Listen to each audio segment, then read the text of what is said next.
गांवा प्रखंड के बदडीहा पंचायत के वार्ड नंबर 9 स्थित मतदान केंद्र संख्या 109 मतदान के दौरान धांधली का मामला सामने आया है। खबर के मुताबिक चुनाव केंद्र पर मतदान के दौरान प्रत्याशी विशेष के समर्थक मतदाताओं पर पक्ष में मतदान करने का दबाव डाल रहे थे, जिसका लोगों ने विरोध किया। इस दौरान चुनाव बूथ पर हंगामा मच गया। हालांकि मामले को तूल पकड़ता देख प्रत्याशी विशेष के समर्थक भाग खड़े हुए। हालांकि इस मामले पर अधिकारियों ने कुछ भी बोलने से इनकार कर दिया है।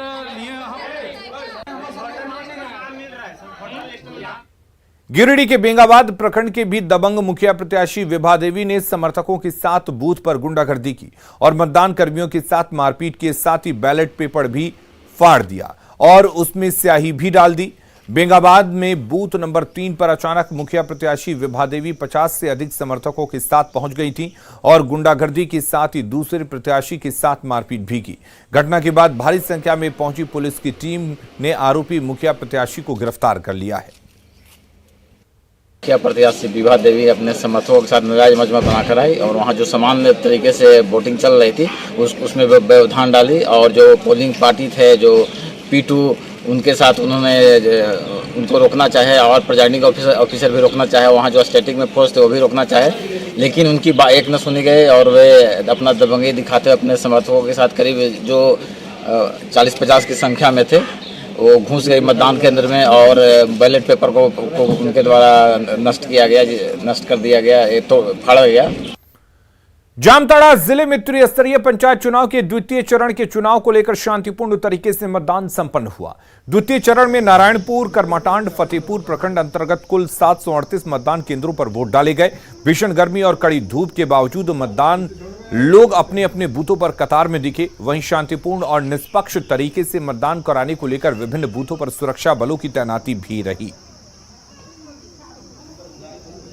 तो छिटपुट घटनाओं के बीच पंचायत चुनाव का दूसरा चरण शांतिपूर्ण रहा।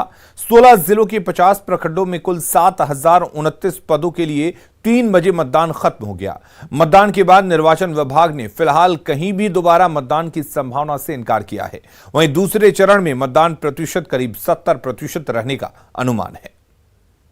द्वितीय चरण का मतदान आज 3 बजे संपन्न हो गया है। मतदान द्वितीय चरण का काफी शांतिपूर्ण रहा। कहीं से भी मतदान केंद्रों पर गड़बड़ी की शिकायत नहीं मिली है।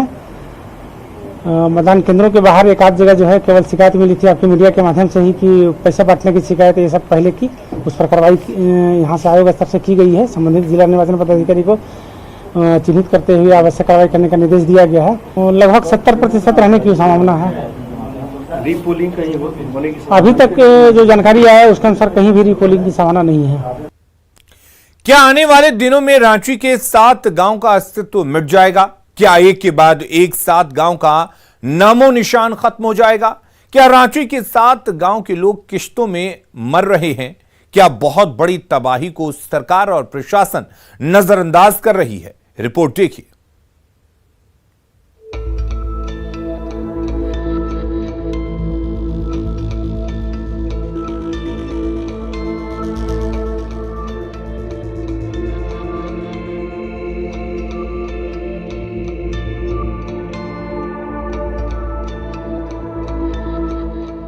कचरे का ये पहाड़ रांची के 7 गांवों को लीलने पर तुला है।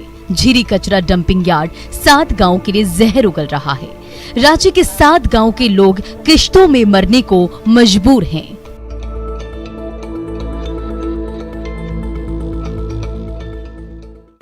हम इस समय मौजूद हैं झीरी में, जहां कचरा डंपिंग जोन बनाया गया है और इसी कचरा डंपिंग जोन के ऊपर केमिकल का इस्तेमाल किया गया है।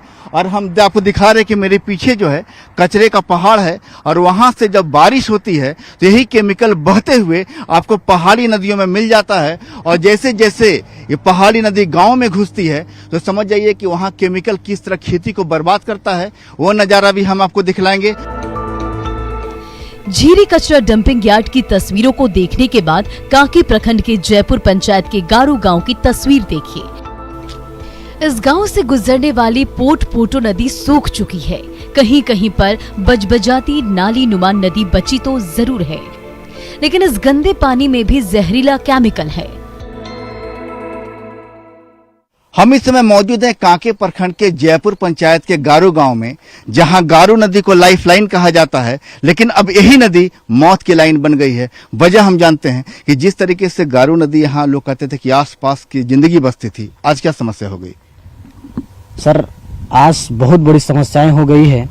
ये झीरी में जो कचरा डंपिंग का जो केमिकल यूज होता है, जिससे ये नदी जो है, आप देख सकते हैं, ये नदी जो रूका होते हुए गितलसू से हुंडू जलप्रपात तक जाती है, लेकिन ये नदी का हालत बहुत बुरी स्थिति हो गई है। और ये नदी आज लोग जो खेती करते थे वो खेती भी बर्बाद हो जाता है।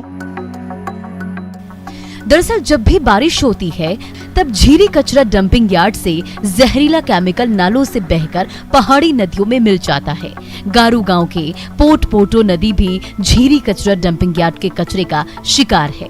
कभी इस नदी की पानी यहाँ के लोगों के लिए लाइफलाइन हुआ करती थी, आज इसमें जलीय जीवों का भी जीना दुभर है। हम लोग का परेशानी नदी के में नहाना धोना, जानवर जो बत्तख वगैरह है सबके लिए समस्या हो गया है। जानवर पानी पी रहा, मर रहा है जानवर, आदमी नहा रहा तो पूरा बदन खुजली हो जा रहा है। हम लोग का जितना खेती करते हैं सब खत्म हो गया। हम लोग काक बो के जाएंगे, नासी किसको खिलाएंगे? सब्जी हम लोग का खत्म हो गया तो हम लोग का रेजा कुली खटने जाएंगे का?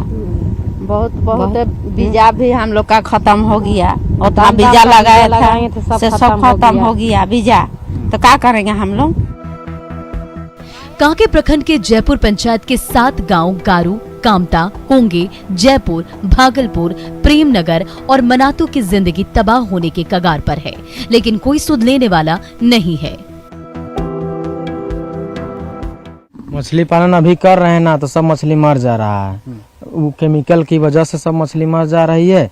और यही पानी पीने का योग्य था, लेकिन पानी इतना गंदा हो गया है केमिकल की वजह से, सभी पानी नहाने का योग नहीं बचा है। सब बाहर जा रहा है सर, जितना भी खेती में रहता है सब बाहर जगह दूसरा जगह जा रहा है काम करने। और जितना भी पानी डंपिंग वाला आता है पूरा फेन जैसा, मतलब झाग हो जाता है, सरद डालल जैसा। कभी धारा प्रवाह बहने वाली ये नदी यहाँ के किसानों के लिए वरदान हुआ करती थी। आज यहाँ की खेती बर्बाद हो चुकी है। खेतीहर किसान अब दिहाड़ी मजदूर बन चुके हैं। रांची से संवाददाता संजय कुमार सिन्हा की रिपोर्ट, न्यूज़ 18।